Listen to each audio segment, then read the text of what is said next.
Welcome back to American Agenda. I'm Alison Maloni along with Bob Sellers. Since Vice President Kamala Harris was put in charge of immigration at our chaotic southern border, she has not visited it once. To some, it seems like she's comparing the border to a vacation spot. Even NBC News host Lester Holt tries to understand her logic. Take a listen.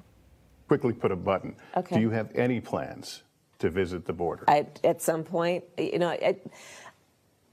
are going to the border. We've been to the border. So this whole thing about the border, we've been to the border. We've been to the border. You haven't been to the border. And I haven't been to Europe. And I don't understand the point that you're making. Really? Wow. Yeah, as immigration numbers continue surging, what is Vice President Harris's strategy? Does she even have a plan to fix this crisis? Bobby, I want to go to you because obviously she knew she was going to get this question, right? Good point. And to come up with an answer like that, to say, well, I haven't been to Europe, and then laugh about it, I don't know what her team, her communications and strategy team is doing, but I'm baffled by that answer, and I think a lot of people are. Well, yeah, I'm a little bit stunned by it too. You know, for a media and message perspective, I really think that these people feel that the media is just on their side, that they will never get the obvious, I'm going to say obvious question, not a tough question, because that's just an obvious question. How can you be border czar and not go to the border? But to be so unprepared for what is a basic question, it's just a stunning lapse both on Kamala Harris and her communications team. To not have something prepared that I didn't go to Europe either, that makes no sense. We're not doing a surge from Europeans, coming across the Atlantic. We're looking at the southern border, and it's just terrible. Her performance in Guatemala was not good at all, and it just shows you that they are not prepared to handle this situation. They do not care. They want open borders. That's their policies, regardless of what they say. And look at the hundreds of thousands of people that have come in, catch and release, show up later for your court date. It's just a disaster, and it keeps on going. Kira, why do you think she hasn't gone to our border? At least to kind of put everyone and say, look, I said I was going to go to the border. I'm at the border, and then hope that, as they typically do, just kind of bury your head in the sand and hope it goes away. I don't think they have any intent of going to the border. I don't think they ever had any intent of it, but it was becoming such a problem that couldn't be ignored that they had to make some moves to make it look like they were doing something about the border. Look at what happened with Mike Pence when Trump put him in charge of the COVID response. Mike Pence was on TV every single day.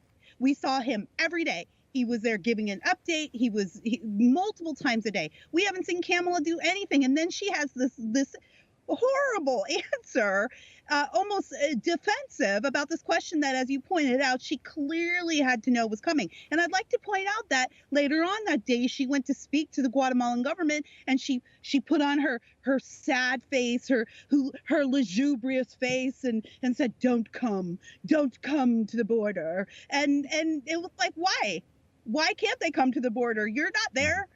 I mean, you're not even in Europe for some reason. You should go to Europe, Kamala. Yeah, why did that come up? Yeah, I haven't been to Australia either. Right. Yeah, Bob, just even yesterday when she was asked if she would go, or when she was talking, she said, I believe everyone will be turned away. Yeah, and she made it was almost like a third person thing too, because she said something like, if you come, the U.S. government will turn you away. You are the U.S. Yeah. You are the government. You are responsible for that. You're making it sound like you have nothing to do with that, which was odd. But my theory on why she hasn't been to the border is because they don't have a solution for what's going on there. Because if she goes and you have all the pictures taken of her being there, she's got to be able to go back, say, I learned a lot, and here's what we're going to do to fix it. They don't have the fix. Their idea of fixing it is making it easier to get into the United States. That's their solution, and that's not going to work well. So will she end up going to the border? I think, interesting that Lester Holt has said, well, the right-wing media is bringing this up. They're making, well, you as a journalist are bringing it up, which is what you should have done to begin with without blaming the right-wing media. That's a question you should have of the people in her position. And she should be going to the border. Yeah. It's a question she should have been prepared to answer, considering that's the #1 question that I'm sure most journalists want to ask her. Andrea, she didn't really get a warm welcome in Guatemala, though, either. No, she didn't. And, I can't imagine why, because she's just so warm and charismatic, right? And she's just been so genuinely heartfelt towards the plight of those in Central America. No, it's absolutely ridiculous. Maybe she might have gotten a better response if she had handed out those Air Force Two faceless cookies instead of handing them out to everybody on Air Force Two. If she had handed them out to the people on the ground while wearing that T-shirt from the debate of that little girl from the bus, maybe it might have made her a little more relatable, right? I mean, look, the whole thing was a bad PR stunt, publicity stunt that went terribly awry. And, if Lester Holt was really interested in what was going on at the border, why hasn't Lester Holt done his show from there? Bob was right. I mean, they're doing everything that they can to distance themselves from this absolute humanitarian crisis for those trying to come across from Guatemala up through the southern border, as well as the humanitarian crisis that this presents to the United States citizens here. And they've been getting away with it long enough. And she didn't expect that question from Lester Holt, and rightfully so, because neither he nor anybody else in the mainstream media has done their job in holding this administration accountable. Yeah, absolutely. And he apologized before he offered that question, too. I don't know if you caught that. It's not in that clip. He actually apologized to her for asking the question before he even presented it.